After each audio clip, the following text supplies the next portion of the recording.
안녕하세요. 저는 인천에 사는 40대 후반 여자입니다.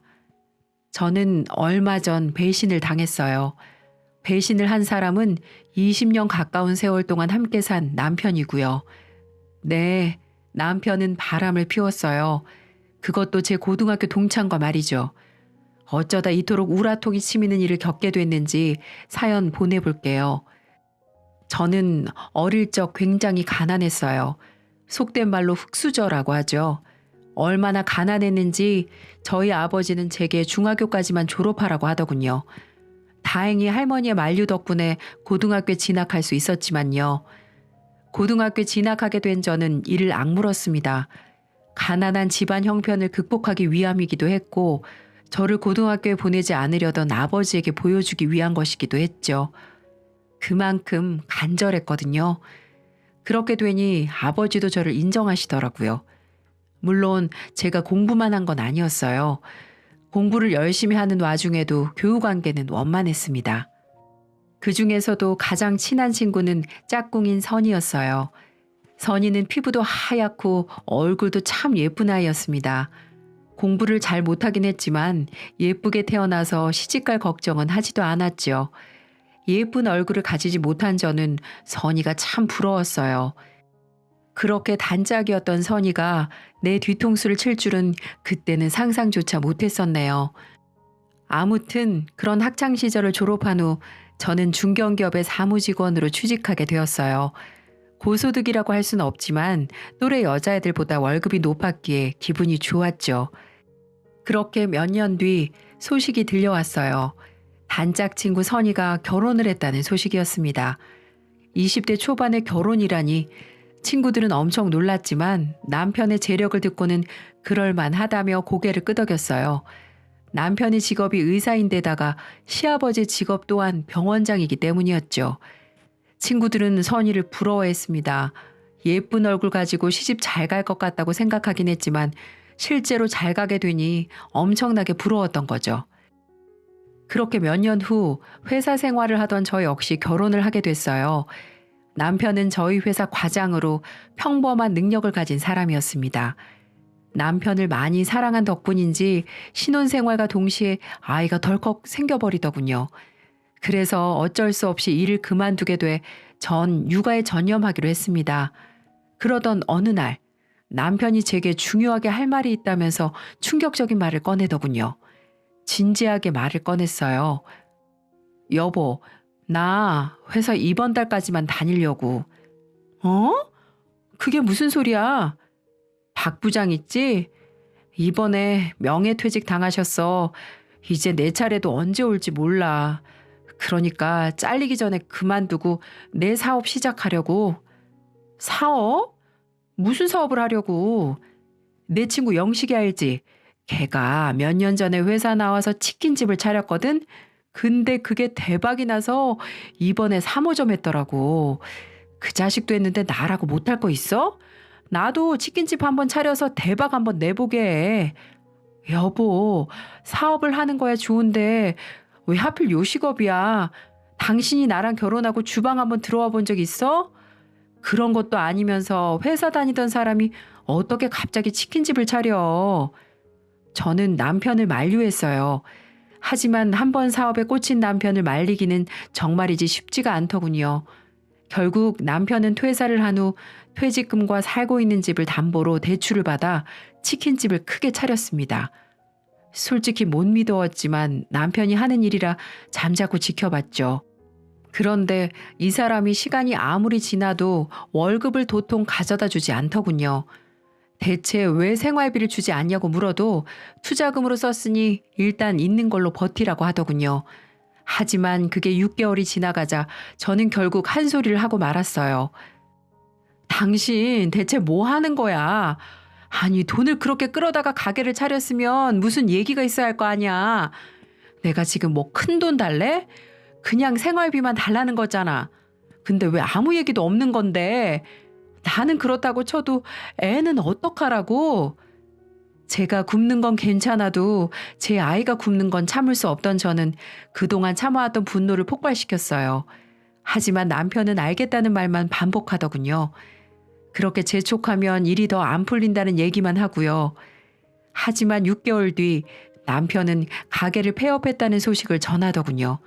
알고 보니 남편의 치킨집은 장사가 된 적이 한 번도 없었고 엄청난 유지비를 대출로 메우고 있었어요. 그 얘기를 듣자마자 어찌나 어이가 없던지 세상이 무너지는 것 같았습니다.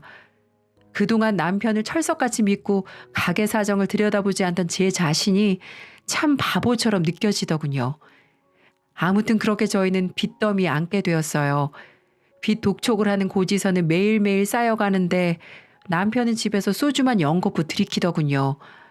애는 우는데 돈은 없는 상황. 정말이지 지옥 같았어요. 돈을 구해야만 했죠.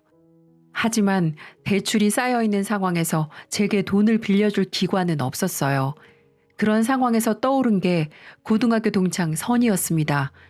어릴 적 자매처럼 지낸 데다가 유복한 집안에 시집을 간 선이라면 제게 도움을 줄 수 있을 거라고 생각했어요. 결심이 선 저는 곧바로 선이에게 전화를 걸었습니다. 현수가 오랜만이네. 무슨 일이야? 선이야, 잘 지냈어?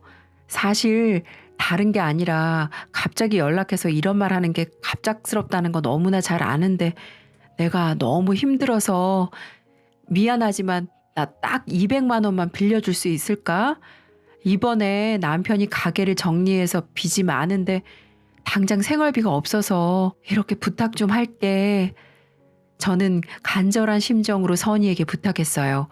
솔직히 더 많은 금액이 필요했지만 친구에게 연락해 돈을 꾸는 게 미안해 당장의 생활비만을 부탁했죠. 그렇게 큰 금액이 아니기에 돈을 빌릴 수 있을 거라 생각하기도 했고요. 하지만 제 예상과는 달리 선이는 제게 싸늘한 반응을 보이더군요. 돈? 미안한데 난 아무리 가까운 사이라도 돈 거래 안 해. 그러니까 돈은 못 빌려주겠다. 선이야, 정말 미안한데 이번 딱 한 번만 부탁하면 안 될까? 내가 어디에도 돈을 빌릴 수가 없어서 그래. 내가 굶는 건 상관없는데 우리 애기까지 굶고 있어서 그래. 부탁 좀 하자. 너도 애 엄마니까 이게 어떤 심정인지 알 거 아니야. 아니 얘가 왜 이래? 안 된다고 말했잖아. 그리고 내가 애 엄마인 거랑 너랑 무슨 상관인데? 그 애가 내 애야? 네가 남편 잘못 만나서 애 분유값도 못 버는 걸 왜 내 탓을 하니? 아우 정말 어이가 없어서. 됐고 나 끊을 테니까 돈이나 꿀 거면 다신 전화하지 마. 선이는 그렇게 말하며 매몰차게 전화를 끊더군요. 돈이 없는 것도 서러운데 친구까지 잃으니 정말 가슴이 미어졌습니다. 돈 앞에서는 우정이고 사랑이고 없다더니 이게 딱 그 짝인가 싶었죠. 아무튼 날이 갈수록 불어나는 빚을 감당하지 못한 저희는 담보로 걸린 집을 넘기고 쪽방으로 이사를 갔어요. 다리 하나도 뻗기 힘든 좁은 방에 있으니 정말 막막하더군요. 솔직히 죽을 생각도 했어요. 하지만 해맑게 웃는 아이를 보니 그것도 차마 못하겠더라고요. 그래서 저는 죽을 용기로 어떻게든 살아보겠다는 생각을 했어요. 그리고 무슨 일이든 정말 닥치는 대로 했답니다. 새벽같이 일어난 저는 신문 배달부터 시작해 식당 일, 건물 청소일, 전단지 배포, 대리운전 등 별의별 일을 다 했어요. 힘들고 고된 일이 참 많았지만 집에 있을 아이를 생각하며 이를 악물고 버텼죠. 그렇게 쪽잠을 자고 일만 하는 생활을 4년 동안 하니까 가게가 정상화되더군요. 대부분의 빚을 상환하니 남편도 기력을 되찾고 공사판에 나가 잡부로 일을 하기 시작했고요. 저희 가정에 다시 활력이 생긴 거였죠. 그러던 어느 날 엄마에게서 전화가 왔습니다. 현수가 엄마 친구 미숙이 아줌마 알지? 그 아줌마가 이번에 이민을 간다고 하거든. 그래서 식당을 싸게 처분한다고 하는데 어떻게 너 생각 좀 있니? 네가 맡아서 하면 잘할 것 같은데 네가 어릴 때부터 손맛은 아주 야무졌잖니. 엄마는 친구분이 하시던 식당을 인수할 생각이 있냐고 물으셨어요.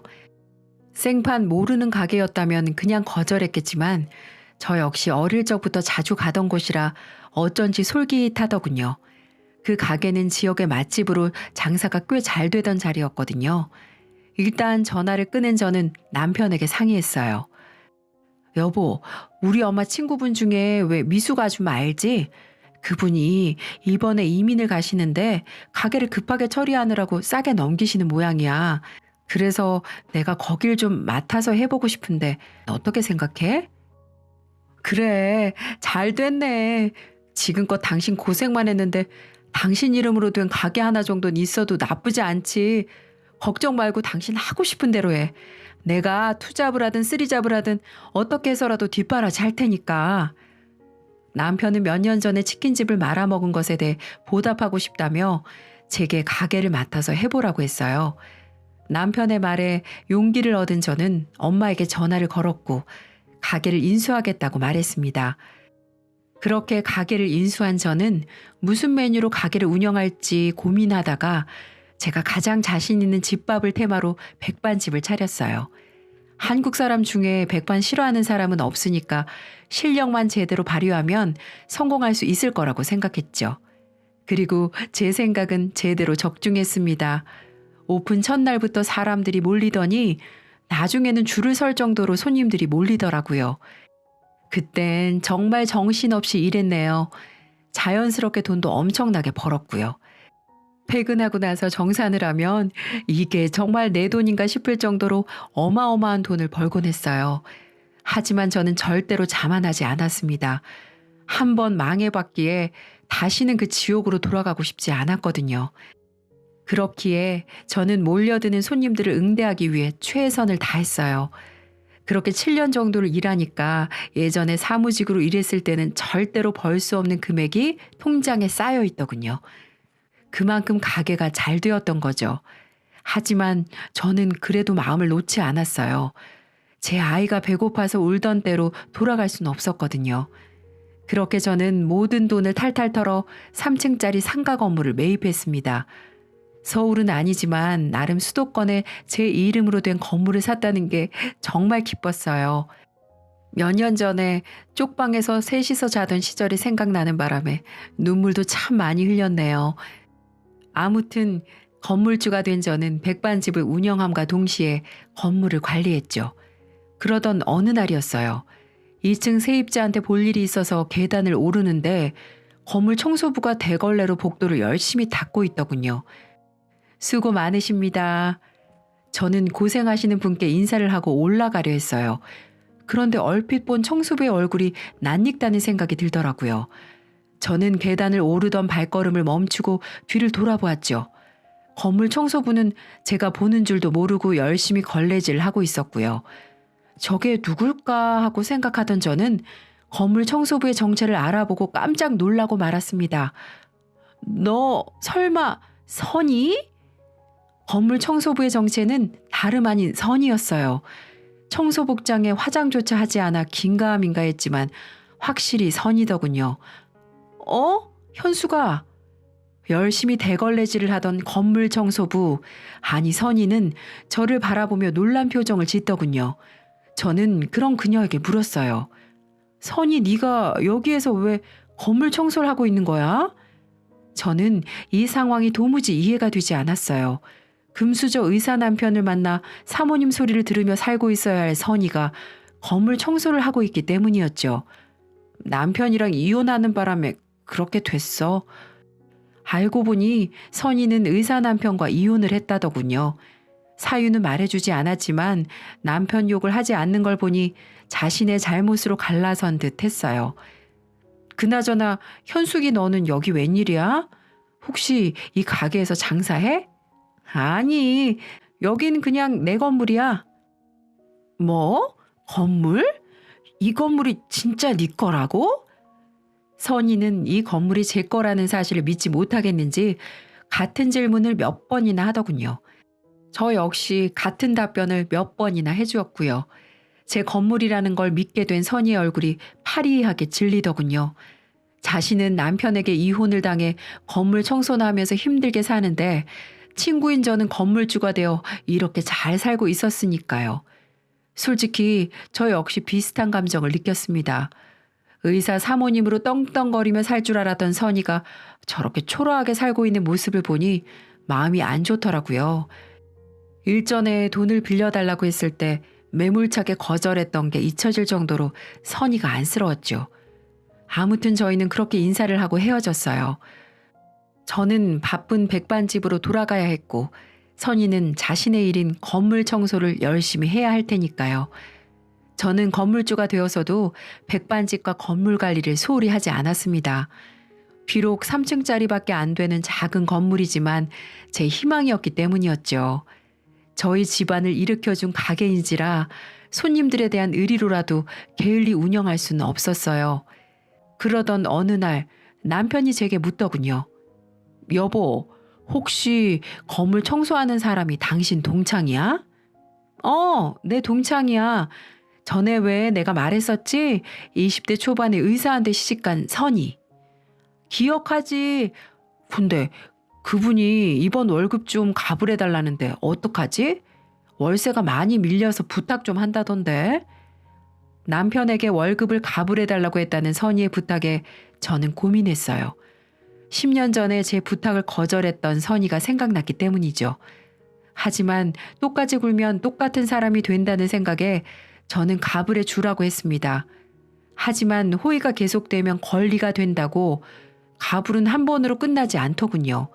그때마다 남편은 가불을 해주었고 도저히 안 되겠다고 생각한 저는 선희에게 전화를 걸었습니다. 선희야, 너 월급 가불하는 거 말인데 이제부턴 안 될 것 같다. 이 정도면 나도 해줄 만큼 해줬다고 생각하니까 이제 우리 남편 조르는 일은 없었으면 좋겠어. 저는 나름 신사적으로 말했답니다. 하지만 선희는 일전에 기죽었던 모습과는 달리 기가 찬다는 듯이 대답하더군요. 넌 친구가 힘들다는데 그 정도도 못 해주니? 내가 어디 다른 데 쓴다고 빌려달라고 했어? 월세랑 생활비가 너무 밀려서 부탁한 거야. 좀스럽게 그게 뭐니? 건물주라고 재는 거야 뭐야? 선희는 가불을 한 주제에 제게 오히려 화를 내더군요. 그렇게 나오니 저도 갑자기 분노가 치밀었어요. 동창이란 이름으로 가불을 해줬는데 이딴 식으로 나오는 게 굉장히 불편했거든요. 얘, 너 지금 장난해? 내가 사정 좀 봐주니까 너랑 같은 수준으로 보여? 내가 만만해? 어떤 미친 여자가 청소업체 하청 직원한테 돈을 빌려줘? 네가 그나마 내 친구니까 믿고 빌려줬던 건데 넌 이게 권리인 듯 말한다? 이게 몇 번이나 가불해주니까 주제도 모르고 까불어. 너 지금 당장 가불한 돈 전부 다 뱉어낼래? 저는 선의를 무섭게 몰아붙였어요. 가불한 주제에 저를 좀스러운 사람으로 몰아가는 게 어이없었거든요. 그런데 또 웃긴 게 그렇게 말하자마자 선의가 꼬리를 확 내리더군요. 현수가, 내가 미안해. 잘못했어. 요즘 형편이 너무 어려워져서 내가 예민해졌었나 봐. 방금 했던 말 취소할게, 취소. 그러니까 내 사정 좀 봐주라. 내가 이혼하면서 재산 분할도 거의 못 받고 나와서 많이 힘들어. 까딱하다간 월세방에서도 쫓겨날 처지야. 얘 진짜 웃긴 애네. 내가 너한테 이혼하라고 했니? 재산 분할 받지 말라고 했어? 뭐 때문에 이혼한 건지는 내가 몰라도 그 사정을 왜 나한테 말하냐고. 저는 그렇게 말하고 전화를 확 끊어버렸어요. 10년 전에 생활비를 빌리지 못했던 굴욕을 되갚는 것 같아 참 시원하더군요. 그 후로도 몇 번이나 선희가 계속 전화가 걸려왔지만 받지 않았습니다. 그렇게 전 평소처럼 하던 일을 하고 지냈어요. 하지만 불행은 예고 없이 찾아오더군요.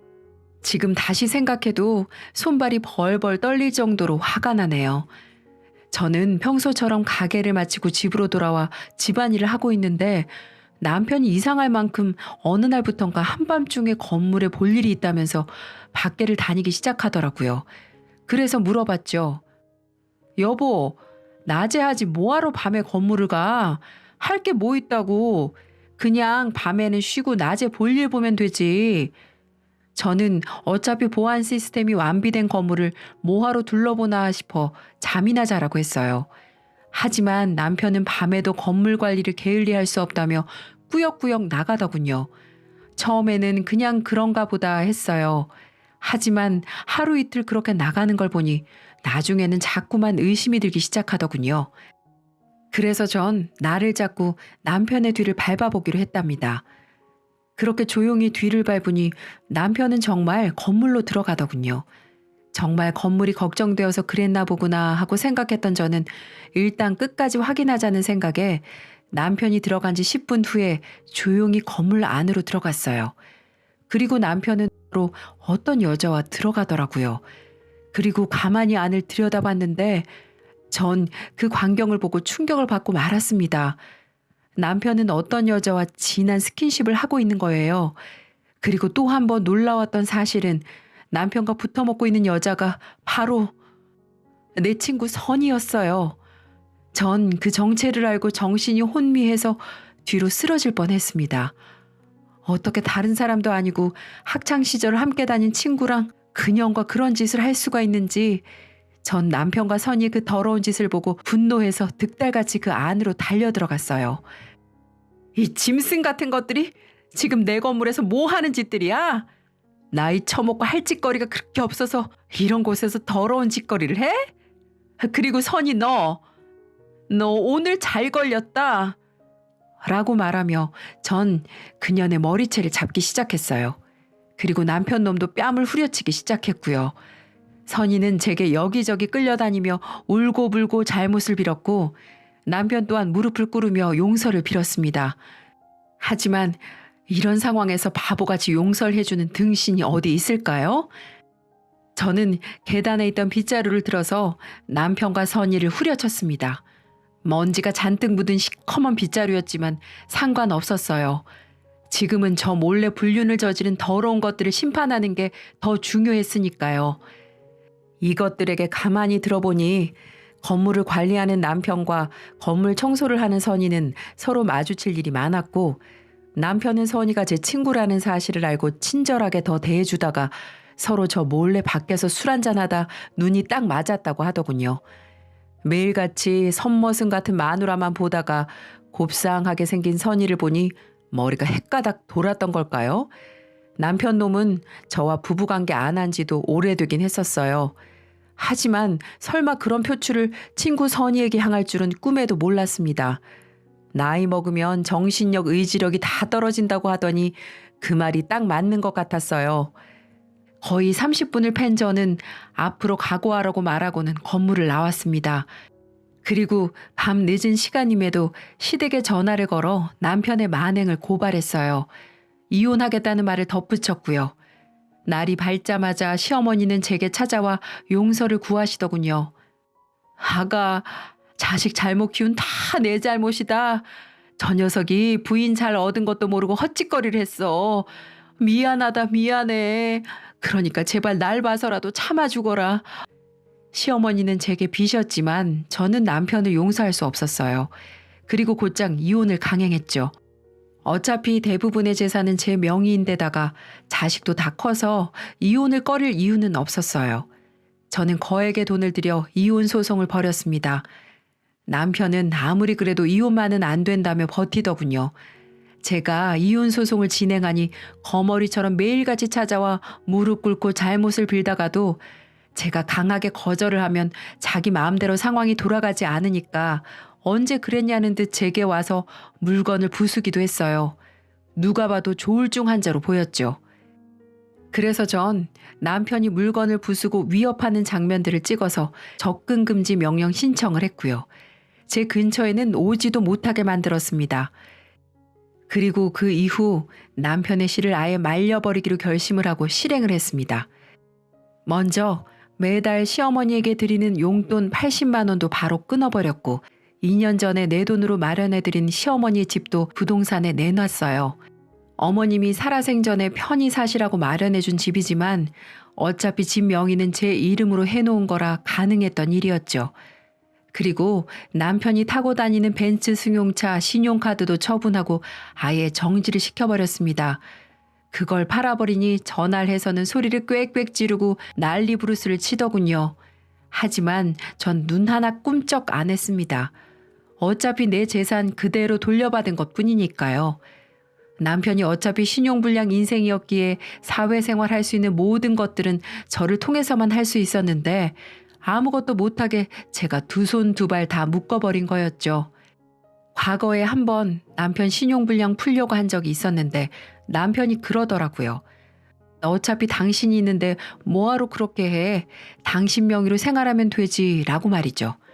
남편은 모를 겁니다. 지금 그 발언이 자기 인생을 처참하게 만들 수가 있고 후회할 말이었다는 사실을요. 본인도 이런 일이 벌어질 줄은 아마 꿈에도 생각을 못했겠죠.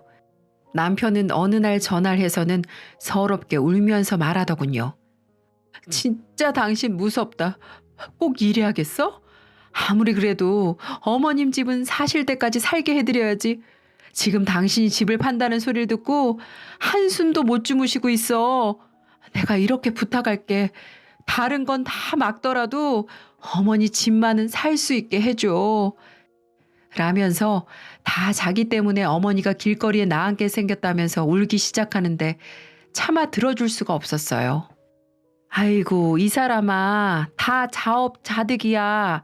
당신이 벌인 그 일 때문에 여러 사람이 고통받고 있어. 그러니까 애초에 그런 짓을 하지 말았어야지. 그리고 내가 왜 당신 부탁을 들어줘야 하는데? 당신과 이혼하면 이제 어머님도 나하고 남남이야. 그러니까 당신이 일을 해서 어머님을 모시든 말든 당신이 알아서 해. 그렇게 전 매정하게 전화를 끊어버렸어요. 그 이후 땡전 한 푼 없이 제게 쫓겨난 남편은 어디 공사판을 전전하고 있다고 하더라고요. 이제 나이도 먹었고 기술도 없으니 어디서 직장을 구하기는 아무래도 힘들었겠죠. 얼마나 힘들었으면 아들에게 전화해서 100만 원을 빌려달라고 했다고 하더군요. 아무리 찌질해도 그렇게 찌질할 수가 있을까요? 아들도 그러더라고요. 엄마 힘들게 한 아빠 정말 보고 싶지 않다고요.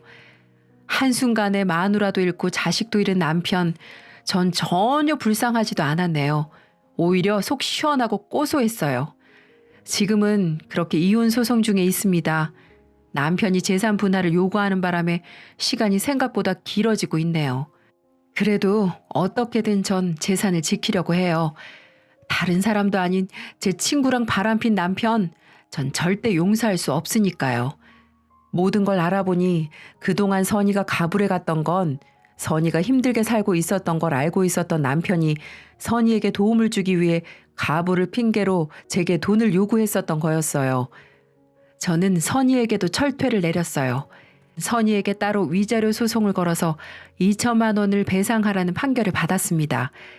2천만 원이 없던 선이는 제게 시간을 달라고 했지만 전 먼지까지 탈탈 털 작정으로 선이가 살고 있는 집 보증금을 담보로 소송을 진행하고 있는 중이에요. 법원에서 과연 제 소송을 받아줄지 아니면 매달 나눠서 지급하러 갈지 알 수는 없지만 전 지구 끝까지 찾아가서 받아낼 겁니다. 물론 제게 2천만 원 있어도 그만 없어도 그만인 돈이지만 선이에게는 그 2천만 원이 자신의 삶에 있어서 가장 뺏기기 싫은 돈일 테니까요. 그렇게 저는 남편과의 소송, 선이와의 소송 결과를 각각 기다리고 있습니다. 변호사 말로는 조만간 결과가 나올 것 같다고 하는데 우선 기다려 봐야겠죠. 제게 씻을 수 없는 죄를 지은 그들에게 꼭 벌을 주고 제 새로운 인생 살고 싶네요.